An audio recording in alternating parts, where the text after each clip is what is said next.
The World Cup that broke FIFA's golden rule. A fact-check deep dive into the biggest political storm in modern football. Picture this. 2 goals down. 11 minutes left. The defending champions of the world are staring down the barrel of the most humiliating exit in their history, knocked out by a team most pundits had already written off before kickoff. And then, in the space of 13 minutes, everything flips. 3 goals. 1 legendary comeback. A stadium in Atlanta turned inside out. That's the story everyone was talking about on July 7, 2026. But by July 8, less than 24 hours later, the conversation wasn't about football anymore. It was about power. It was about a phone call from the most powerful office on earth to the desk of the most powerful man in world football. And it was about whether the 2026 World Cup, the biggest, richest tournament in the sport's history, was still being decided on the pitch at all. This is the real story. Not the exaggerated version floating around social media. The actual, verifiable one, and honestly, it's wild enough on its own. Let's get into it. Chapter 1, Atlanta. July 7, 2026.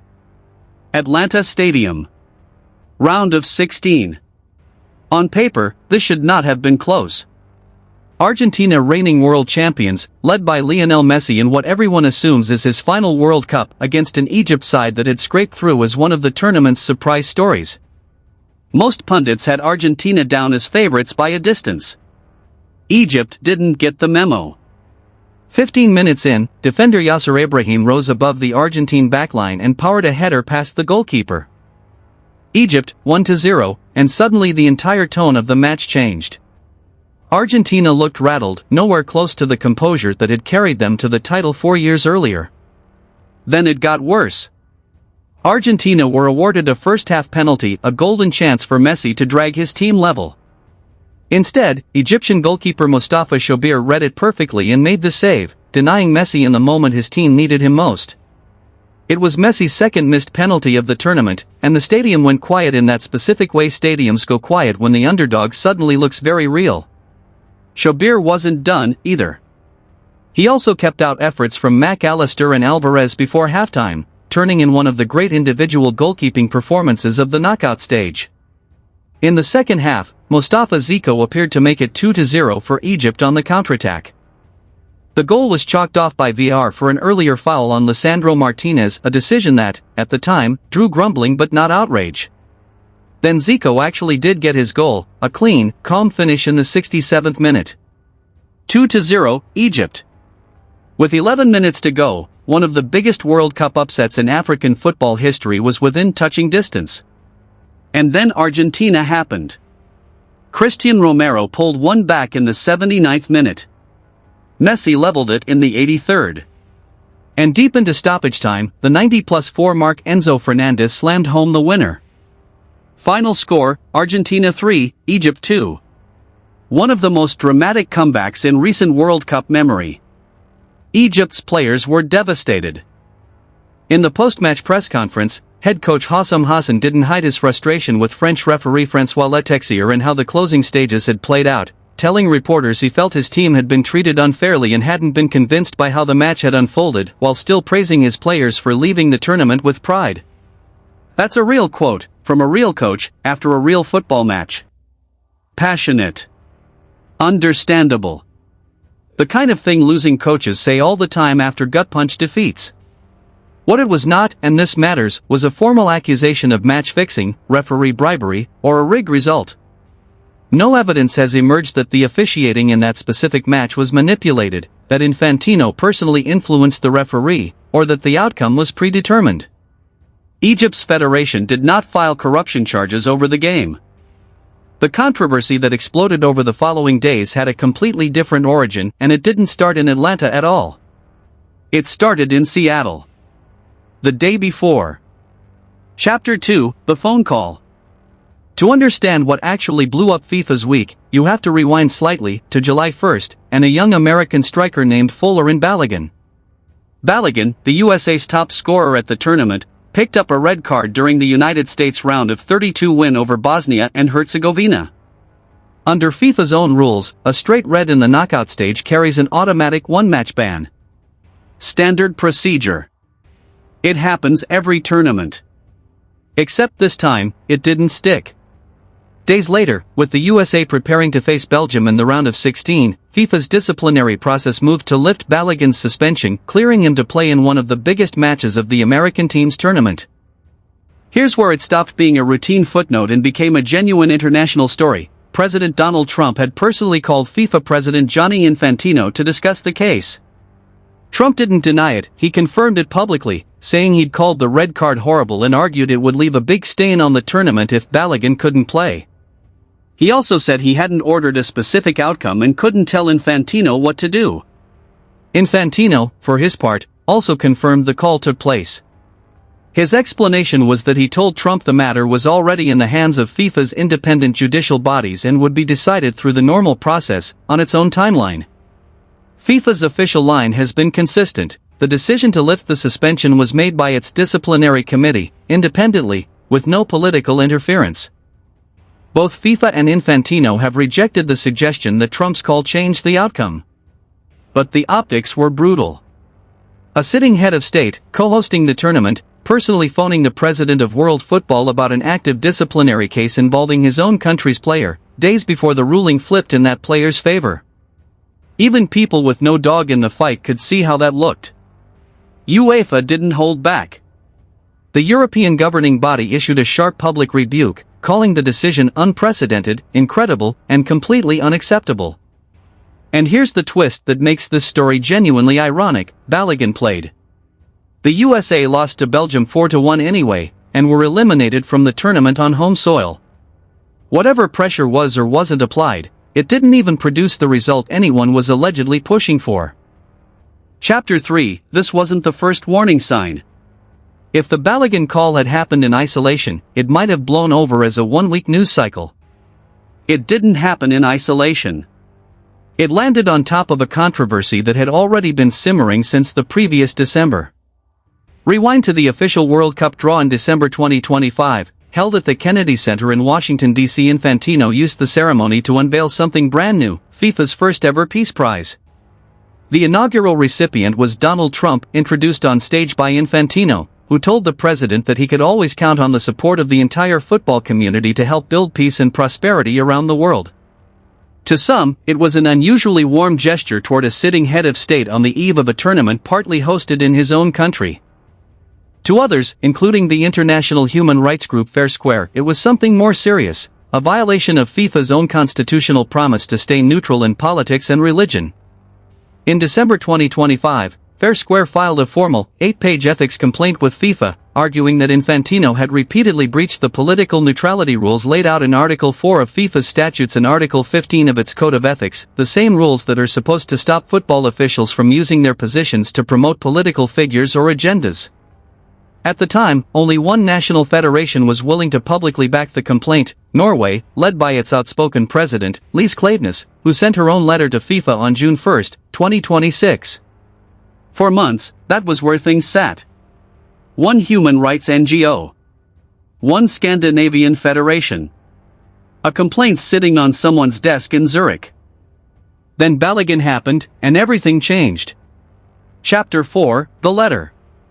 On June 29, 2026, even before the USA-Belgium fallout had fully settled, 50 members of the European Parliament from 10 different countries signed a letter formally backing Fair Square's complaint, urging FIFA's Ethics Committee to pursue the investigation into Infantino with the utmost speed and sincerity.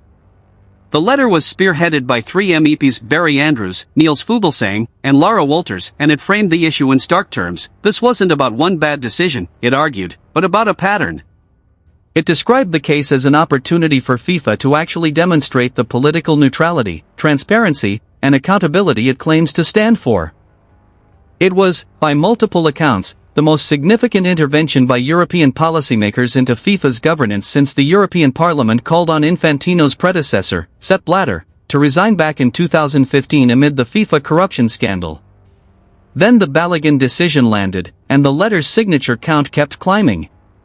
By the time reporters were covering it in mid-July, the number of MEPs attached had grown from 50 to as many as 72, according to multiple outlets.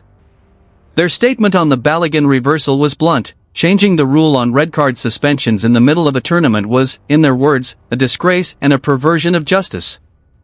They accused FIFA of surrendering to political pressure from the Trump administration not just on Balogun, but through the earlier Peace Prize episode too. One line from the Lawmakers stuck with a lot of people: sport works because its rules are impartial and transparent, and the moment political pressure starts deciding who gets to play, that sense of fairness disappears. Here's the detail worth sitting with, though, because a lot of viral posts got this part wrong. Chapter 5: What this actually is, and isn't. Fact-checkers at Euronews stepped in during the second week of July to clarify something important. This is not an official European Parliament investigation. It never was.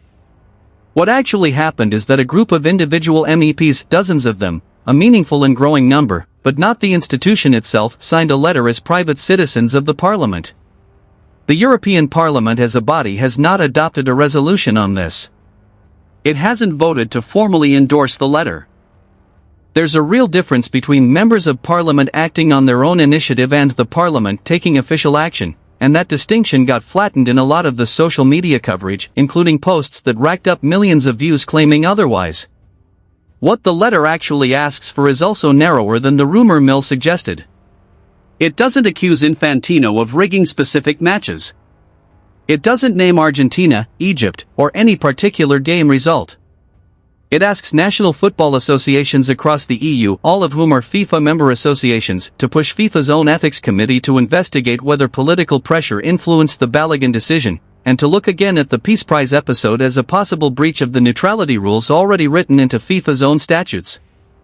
As of the most recent reporting, neither FIFA nor Infantino has issued a detailed public response to the growing letter itself, beyond what they'd already said about the Balogun call, that it happened, that it didn't change the outcome, and that the process remained in the hands of independent committees. So where does that leave us? Chapter 6: The Real Question. Strip away the exaggeration, and what's left is still a genuinely serious story, arguably more interesting than the rumor version, because every piece of it actually happened and can be checked. A sitting US president called the head of FIFA about an active disciplinary case involving an American player, in the middle of a World Cup his own country was co-hosting. FIFA's independent disciplinary body then reversed that suspension. The player in question was cleared to play, and the team was eliminated anyway.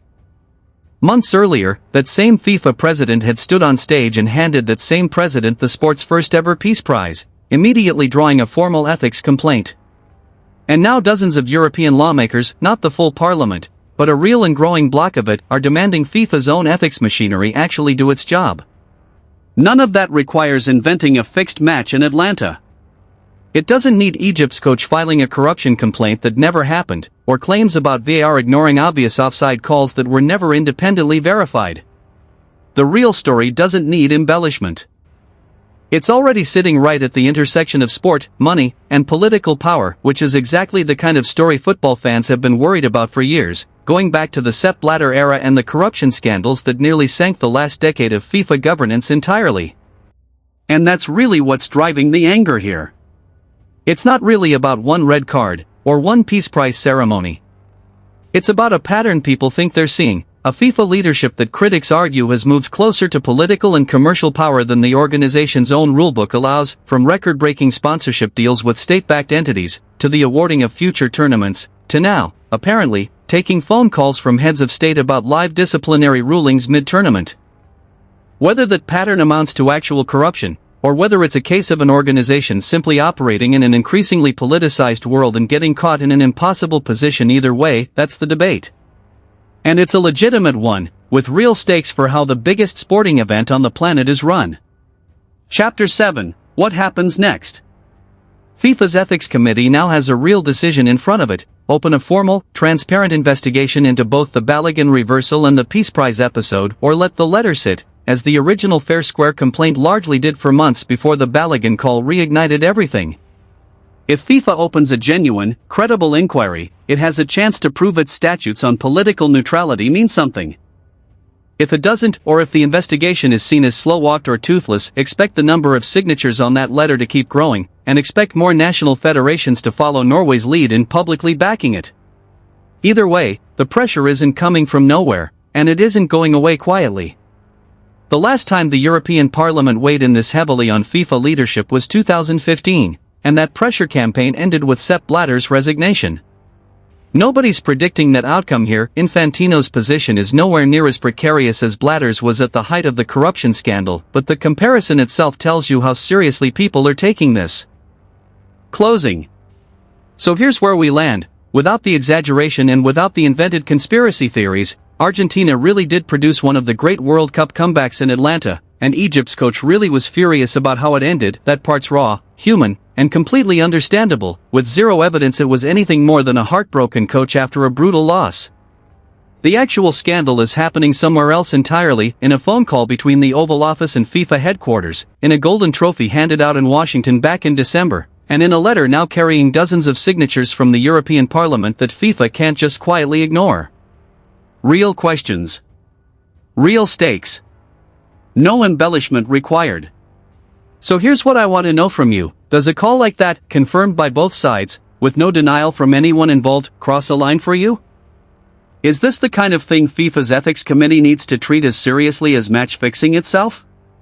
Or do you think this is a case of a sport that's simply too big, too global, and too intertwined with politics for total neutrality to ever really be possible anymore?